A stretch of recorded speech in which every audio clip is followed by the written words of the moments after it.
Estamos iniciando mais um programa A Caminho da Luz. Hoje sendo transmitido simultâneo por 2 meios de comunicação. Pela TV A Caminho da Luz, aos nossos telespectadores, muito boa noite. Que a paz de nosso Senhor Jesus nos abençoe e nos guarde. Também estamos transmitindo pela Rádio Clube de Itapira, 930 AM. Os nossos ouvintes da Rádio Clube, o nosso agradecimento, que Jesus também continue nos abençoando. Agradecemos ao Chicão da Técnica, que está operando a mesa de som da Rádio Clube, e também ao nosso irmão Gabriel, que está dirigindo aqui os nossos trabalhos pela TV A Caminho da Luz. Hoje o nosso programa terá uma participação especial daquele que está sempre conosco, André Luiz. André, tudo bem com você? Tudo ótimo, Sérgio, é uma grande alegria participarmos mais uma vez do programa A Caminho da Luz, em que estamos aí nesses 2 meios tão importantes. Um é a rádio, há várias décadas propagando a mensagem, seja a mensagem que for, e a internet, um meio mais novo, mas tão eficaz e que beneficia as pessoas quanto uma rádio. É com grande alegria que aqui estamos novamente. O primeiro bloco é sempre destinado a uma obra ligada ao grande médium Francisco Cândido Xavier, conhecido no movimento espírita como Chico Xavier. E nós já começamos no programa anterior a estudar essa obra belíssima, essa obra que nós precisamos estudar com muito afinco, para que possamos compreender um pouco mais o que é uma cidade no mundo espiritual. Esse livro fez com que o cinema reproduzisse um dos filmes de grande conotação a nível mundial, levando para as pessoas uma obra falando de uma cidade no mundo espiritual, abrangendo aqueles que são espírita, aqueles que são espiritualistas e aqueles que frequentam outros credos religiosos que com certeza tiveram a oportunidade de repensar o que é uma cidade no mundo espiritual. Não é mesmo, André Luiz? Com certeza. Esta obra ela é datada de 1943, porém, esta obra foi mesmo lançada em 44 e esse ano está fazendo 70 anos no nosso lar. É verdade. Nós vamos estudar o capítulo 1. Nós vamos falar um pouquinho nas zonas inferiores. Os bastidores que André Luiz nos conta de quando ele partiu para o mundo espiritual, as dificuldades que ele encontrou.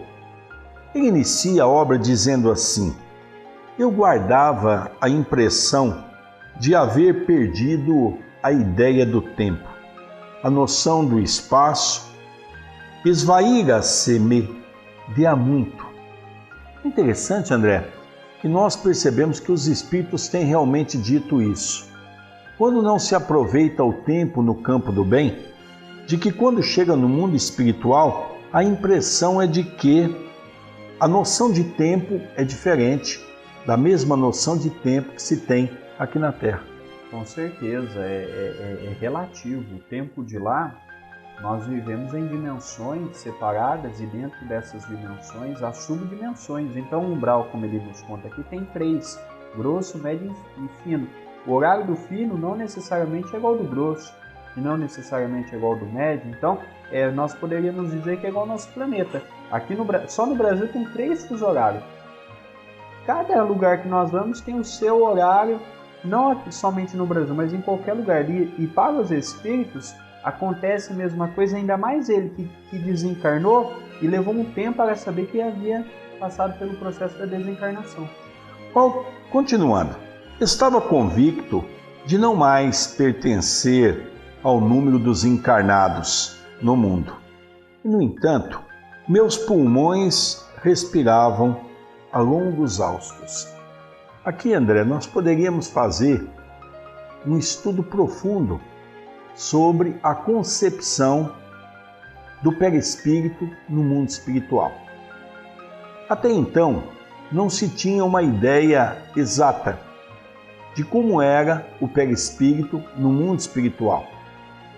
Sabíamos que era fluido, mas até então não havia discussões se a nossa forma perispiritual, que é o MOB, o modelo organizacional biológico, se ele tinha órgãos ou não. André Luiz diz que, de uma forma muito interessante, meus pulmões respiravam a longos haustos. Poderíamos entender que se os pulmões dele respiravam, o perispírito então tem órgãos. Natural. A vida do espírito é igual a de quando encarnados. Nós estamos falando, é importante dizer, de André Luiz, que está numa região do umbral. Por exemplo, nós não saberemos dizer como é que Chico Xavier está hoje. Se o corpo espiritual dele tem órgão ou não. Ele está falando de uma dimensão que é muito próxima à nossa. É bom a gente dizer, porque André Luiz nos dá noção até na dimensão que é divisa com a cidade onde estava sua mãe, que é uma dimensão acima da dele. Agora, mais para cima, nós já não temos mais compreensão. Então, os núcleos e as dimensões que estão perto da crosta, naturalmente, continuam tendo o que todos nós temos quando encarnados. Por isso que tem aquela ideia que se tinha de que quando nós chegamos no mundo espiritual, nós seríamos assim como Gasparzinho, aquele personagem de filmes e de desenhos animados, aquele ser que voa para todo lado sem ter nenhuma concepção dentro dele. Então André Luiz começa a trazer para nós, através da mediunidade abençoada de Chico Xavier, que um novo conhecimento começa a inspirar o nosso coração. Ele continua dizendo para nós: desde quando me tornara joguete de forças irresistíveis, impossível esclarecer. Na verdade, ele ficou alguns anos nessa zona chamada umbralina. E nesses anos, o sofrimento foi tão grande que, segundo ele perdeu a noção do tempo. Porque ele vai narrar aqui para nós que na região em que ele estava não tem o sol do jeito que nós temos aqui. Quando havia sol era apenas uma fresta, era como se nós abríssemos uma parte da cortina, sendo que a totalidade da janela estava fechada. Então, para ele não sabia mais o que era noite, o que era dia, que horário que era, perdeu a noção de tudo. Há uma parte que ele vai descrever com muita propriedade como era esse lugar. Até falando nessa parte aqui a respeito do perispírito que você havia acabado de falar, quando nós vamos notar falando do cabelo, da barba, essas coisas. Sentia-me, na verdade, amargurado, duende nas grades escuras do horror. Cabelos eriçados, coração aos saltos, medo terrível senhoreando-me. Muita vez gritei como louco, implorei piedade e clamei contra o doloroso desânimo que me subjugava o espírito. Mas quando o silêncio implacável não me absorvia a voz estentórica, lamentos mais comovedores que os meus respondiam-me aos clamores. Outras vezes, gargalhadas sinistras rasgavam a quietude do ambiente. Acho que nós poderíamos, André, fazer uma pequena pausa nessa leitura para nós percebermos o horror, como ele mesmo descreve, um campo de horror. Seus cabelos estavam eriçados. No perispírito, a nossa forma também cresce. Os cabelos, as unhas, a barba. Olha que coisa interessante, ele coloca para nós assim, olha, que ele gritava igual louco. De tal era o lugar horrível. O coração estava saltado. O coração se saltava, ou seja, ele sentia o seu coração. E espírito passa por sentimento de medo também. E ele tinha muito medo. Olha que coisa interessante quando ele coloca para nós que quando ele parava de gritar, quando ele pensava que ia viver um minuto de silêncio, gargalhadas, vozes o incomodavam, fazendo com que ele tivesse a sensação de achar que ele estava louco. Depois nós vamos ver um pouco mais adiante o que esses espíritos gritavam para ele, que ele pudesse entender e pudesse até mesmo se questionar, mas por que eu estou sendo chamado de tal coisa? Mas não vamos, antecipar. Vamos continuar. Algum companheiro desconhecido estaria, ao meu ver, prisioneiro da loucura. Formas diabólicas, rostos álvares, expressões animalescas surgiam de quando em quando, agravando-me o assombro. A paisagem, quando não totalmente escura, parecia banhada de luz alvacenta, como que amortalhada e neblina espessa, que os raios de sol aquecessem de muito longe. Eu gostaria de que nossa conversa fraterna, que nós estamos tendo, nesse diálogo em torno dessa obra fantástica, pudéssemos nos aprofundar nessas frases apaixonantes de André Luiz. Porque ele fala para nós que alguns companheiros se apresentavam a eles de forma diabólica, rosto álvares, expressões animalescas. É interessante que o perispírito, ele é fluídico e ele pode se modificar de acordo com a forma pensamento. É por isso que Chico Xavier sempre dizia: eu vi um espírito em forma de pedra. Eu já vi espírito em forma de toco de árvore, eu já vi espírito em forma de serpente, eu já vi espírito em forma de pássaro, eu já vi espírito em forma animalesca, grosseira, eu já vi espírito em forma de estrela. Olha que interessante essa colocação. Eu já vi espírito em forma. Não é que o espírito se tornou aquela imagem.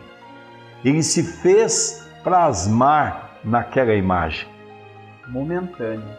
Por isso que e é engraçado que para a pessoa mudar para uma dessas aparências é relativamente fácil. O difícil é ela voltar ao normal. Por isso que às vezes nós vemos em muitas mulheres ter os abortos naturais. Muitas vezes são esses espíritos que são colocados para que eles... E muitas vezes leva 2, 3, 4 abortos para esse espírito voltar à forma normal que ele tinha. E às vezes agora dá para entender um pouco essas obras tão questionadas do nosso irmão Carlos Basseri, através do espírito Dr. Inácio Ferreira, porque nós imaginamos que reencarnação é só na crosta. Às vezes o espírito tem que desencarnar nessa situação que se encontra para que ele possa reencarnar numa outra condição, numa outra dimensão, no nosso mesmo planeta. É isso que as pessoas precisam compreender. O que o nosso irmão Dr. Inácio Ferreira vem trazer para nós não é nenhum absurdo, não. Nós precisamos entender um pouco melhor a proposta de André Luiz para compreendermos Dr. Inácio Ferreira. Com certeza, mesmo porque, vejamos bem, esse livro aqui, Allan Kardec, em momento algum, citou com tantas minúcias quanto André Luiz tem nos dito. E André Luiz também é evidentemente que não pôde dizer tudo. Outros médios estão vindo e virão para complementar a obra, porque se nós acreditarmos que o Espiritismo está apenas em Chico e apenas em Allan Kardec, e as coisas que o seu tempo ainda não foi permitido ter? Olha que coisa interessante, André. Ele diz assim: a paisagem, quando não totalmente escura, parecida banhada de luz alvacenta. O que é uma luz alvacenta? É aquela luz que entra pelos vãos, muitas vezes, de uma janela, onde ela não é uma luz nítida.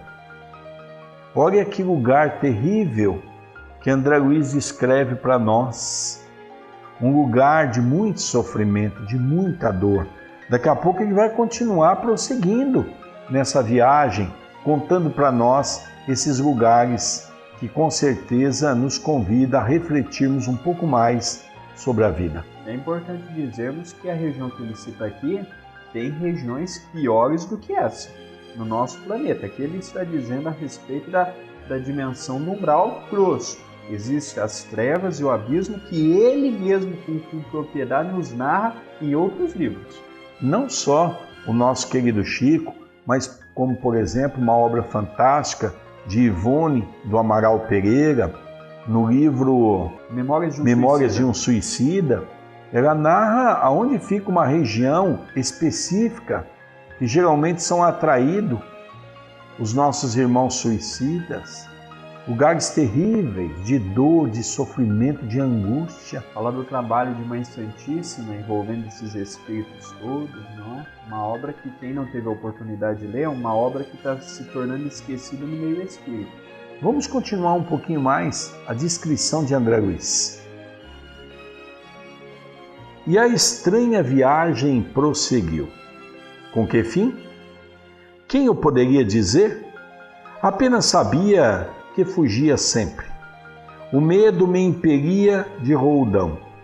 Onde o lar, a esposa, os filhos?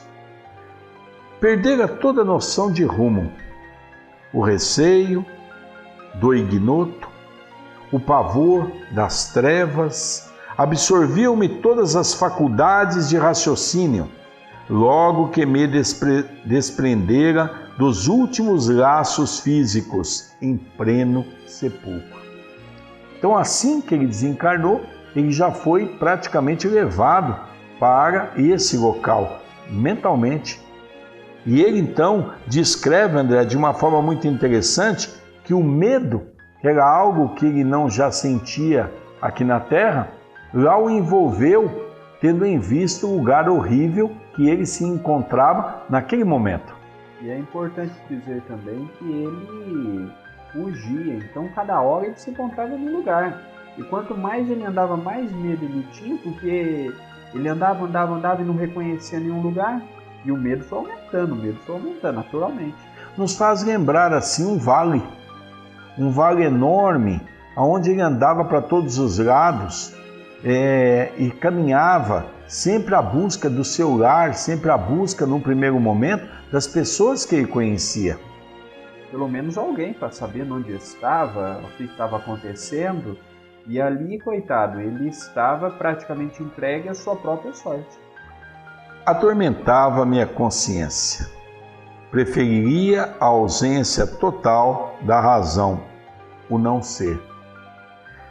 É interessante, André, que ele diz que num determinado momento atormentava a consciência. Olha que interessante. Questão 621 do Livro dos Espíritos. Aonde está escrita a lei da consciência? A lei divina está escrita em nossa consciência, né? Onde está escrito a lei de Deus? É a pergunta da questão 621. Na consciência. Se está escrito na consciência nossa, e quando nós percebemos que erramos, é aí que realmente nós começamos a nos deparar com o homem velho. E é aí que nós começamos também o capítulo de nos cobrar o que nos é possível doarmos. Olha que interessante, quando ele coloca assim, de início, as lágrimas lavavam-me incessantemente o rosto e apenas, em minutos raros, felicitava-me a bênção do sono. Interrompiam-se, porém, bruscamente a sensação de alívio. Seres monstruosos acordavam-me irônicos. Era imprescindível fugir deles. Olha que coisa tormentosa que ele nos coloca. Primeiro, o tempo todo ele vivia em lágrimas, em dor, em sofrimento. Depois, André, ele coloca para nós que raramente ele conseguia dormir. E quando ele pegava no sono... E aqui é interessante nós notarmos o seguinte, quando o espírito dorme, no caso dele, e ele narra aqui para nós que tinha por alguns momentos a sensação de alívio, se o espírito sonha, e mais para frente ele vai contar que ele em desdobramento viu a sua mãe, o que sai do espírito quando ele dorme? Então são capítulos muito novos para nós, porque quando nós estamos dormindo aqui encarnado, o que sai da gente é o perispírito, e do perispírito o que sai dele? Então ele começa a nos falar aqui, mas é igual Allan Kardec, André Luiz abriu um monte de aspas e não fechou nenhuma. Mas olha que interessante, ele conta que quando ele pegava uns poucos minutos de sono, logo em seguida, bruscamente, ele era acordado, porque essas figuras monstruosas se apresentavam a ele de uma forma irônica e fazia com que ele tivesse medo, muito medo. É engraçado que só a palavra medo aqui já deve ter narrado em uns 8, quanto? Já lemos aí uns 7, 8 parágrafos, mas todo parágrafo ele falou a palavra medo. Reconhecia agora a esfera diferente a erguer-se da poária do mundo. E todavia era tarde. Pensamentos angustiosos atritavam meu cérebro. Mal delineava projetos de solução. Incidentes numerosos impeliam-me a considerações estonteantes. Em momento algum, o problema religioso surgiu tão profundo a meus olhos. Os princípios puramente filosóficos, políticos e científicos figuravam-se-me agora extremamente secundários para a vida humana.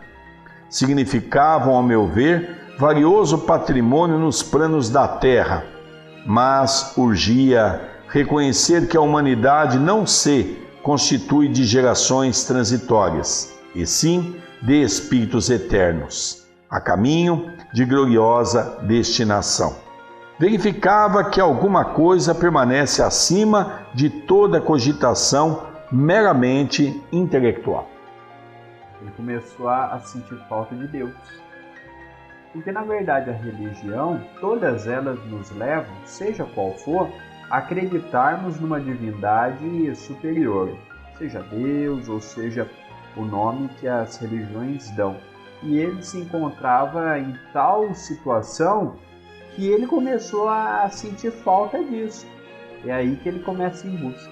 E num outro ponto também, né, André, interessante, quando ele fala que ele se despertou porque ele esqueceu temporariamente da filosofia, da política e da ciência. Carlos Chagas era um grande cientista, ele era um grande político e, ao mesmo tempo, ele foi um grande filósofo na sua época. Era um homem de uma das mentes mais invejáveis dos homens encarnados na Terra. Então vejamos que ele fala que lá você praticamente esquece tudo aquilo que você está ligado aqui na Terra. Talvez por isso o André, tendo essa cabeça privilegiada ao Carlos Chagas, não é? Talvez por isso que ele foi escolhido a dedo, juntamente do médium Chico Xavier e de todos os outros espíritos que compunham a Falange Amiga, para trazer essa obra portentosa que nos trouxe, que nós temos hoje no dia a dia. Olha que interessante, André, quando ele diz assim: identificava-as por meio da crítica de escritores menos afeitos ao sentimento e à consciência, ou em pleno desacordo com as verdades essenciais. Interessante, não é? Com certeza. Vamos dar continuidade, André? Em verdade, não foram criminoso, no meu próprio conceito. A filosofia do imediatismo, porém, absorvera-me a existência terrestre, que a morte transformara, não fora assinalada de lances diferentes da craveira comum. Nós notamos que André Luiz, quando desencarnou, ele chegou no mundo espiritual dotado de uma inteligência muito grande, só que com um problema. Ele desencarnou com um conhecimento grande intelectual, mas ele desencarnou na condição de uma pessoa com uma mão na frente e outra atrás, no campo do que estava acontecendo com ele. Para ele, não tinha ideia, noção do que se passava com ele naquele momento. Dando continuidade, ele diz assim: filho de pais talvez excessivamente generosos, conquistara meus títulos universitários sem maior sacrifício, compartilhara os vícios da mocidade do meu tempo, organizara o lar, conseguira filhos, perseguira situações estáveis que garantissem a tranquilidade econômica do meu grupo familiar. Mas, examinando atentamente a mim mesmo, algo me fazia experimentar a noção de tempo perdido, com a silenciosa acusação da consciência. Interessante, André, porque ele faz uma colocação, não é? Que ele diz que na visão dele não era para ele estar sofrendo tanto. Os pais, aparentemente generosos, deu a ele condições de ele se formar, ter um curso universitário e que ele pudesse então desenvolver as suas aptidões no campo científico. Ele diz que na mocidade ele organizou o seu lar, teve os seus filhos. Ele conta para nós que teve uma questão financeira, uma questão econômica financeira estável. Então ele conta que na cabeça dele tudo estava tranquilo naquilo que o homem busca na terra. Aqui ele cita apenas unicamente a respeito dos bens e da matéria. Em momento algum ele fala a respeito da sua economia espiritual. Tudo bem, a família estava bem, teve a oportunidade de nascer num lar em que o pai e a mãe conferiu a ele a oportunidade de ter um título universitário, isso tudo é importante. Porém, ele chega no mundo dos espíritos. De nada adiantou juntar muito de um lado e não juntar nada do outro lado. Dando continuidade nessa parte da matéria, dessa preocupação, André, que você está dizendo, ele exatamente dá continuidade dizendo sobre isso. Habitara a terra, gozara-lhe os bens, colhera a bênção da vida, mas não lhe retribuíra ceitil do débito enorme. Tivera pais cuja generosidade e sacrifícios por mim nunca variei, esposa e filhos que pretendera, ferozmente nas teias rijas do egoísmo destruidor. Aqui ele já está começando a perceber que ele era um homem egoísta. Ele começa a perceber que ele era um homem orgulhoso. Que não deu valor em nada que ele tinha. Possuir um lar que fechei a todos os que palmilhavam o deserto da angústia. Deliciara-me com os júbilos da família, esquecido de entender essa bênção divina, a imensa família humana. Surdo a comezinhos deveres de fraternidade. Ele começa a perceber que ele desprezou a família humana. Ou seja, ele se preocupou com tudo que está relacionado ao homem no mundo. Diante dos quesitos dos bens materiais, mas ele começa a perceber aquilo que você bem colocou, André, a questão espiritual. Ele não teve tempo, porque a sua vida, como ele não tinha uma bagagem, e seus pais, aqui também é importante dizer, seus pais levou ele na religião, mas a religião que ele teve a oportunidade de frequentar não deu para ele material suficiente para que ele pudesse não ver apenas a matéria e começar a ver o espírito. É o que acontece com muitas pessoas nos trabalhos de desobsessão de um centro espírita. Mas como é que pode eu morrer, sendo que a minha religião me ensinava que quando eu morro eu vou para o céu, para o inferno, para o purgatório, eu vou ficar dormindo? Então, nós notamos que os espíritos estão desencarnando sem saberem que estão desencarnando. Ele, dando continuidade, diz assim: enfim, como a flor de estufa, não suportava agora o clima das realidades eternas. não desenvolver os germes divinos que o Senhor da vida colocara em minha alma. Sufocara-os criminosamente, no desejo incontido de bem-estar. Não adestrara órgãos para a vida nova.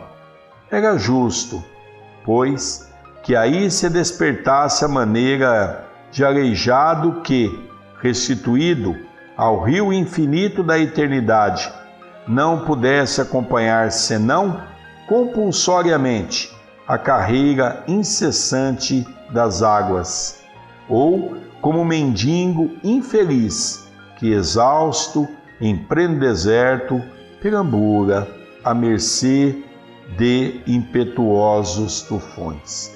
Ele começa a perceber que ele desprezou uma das oportunidades mais abençoadas, que é de fazer o homem crescer no campo espiritual aqui na terra. E é importante dizer que é uma frase aqui que todo orador que escreve Nosso Lar cita muito, que é a respeito de não adestrar a órgãos para a vida nova.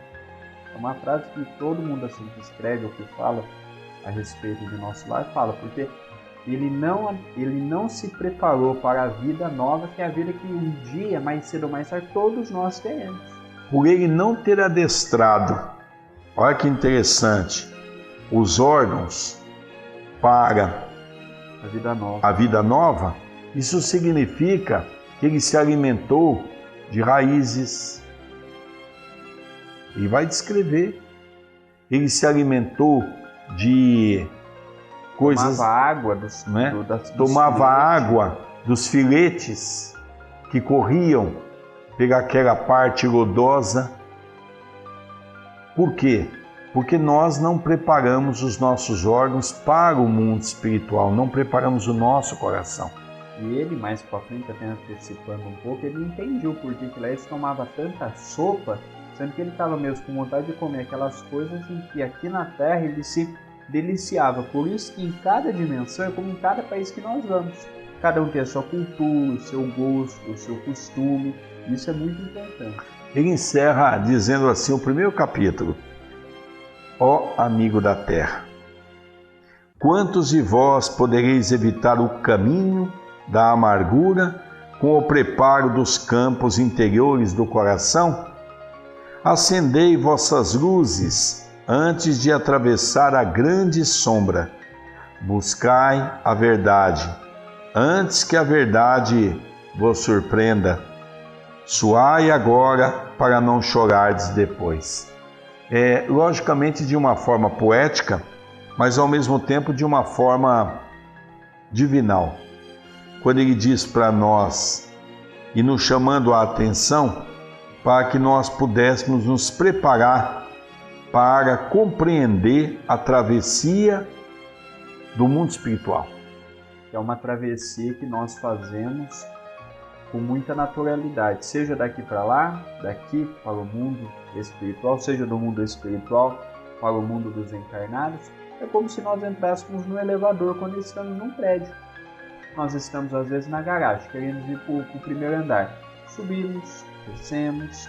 O espírito, igual no caso de Chico Xavier, ele pode sempre descer. O espírito igual ao nosso comum, podemos sim, igual o caso de André Luiz, descer e vigiar outras regiões. Agora, jamais subir para regiões em que não temos o corpo preparado, adestrado e o corpo em que lá poderíamos utilizá-lo. Essa frase que ele cita, eu julgo ser fantástica. Buscai a verdade antes que a verdade vos surpreenda. Como é verdade isso? Como é profundo essa colocação de André Luiz?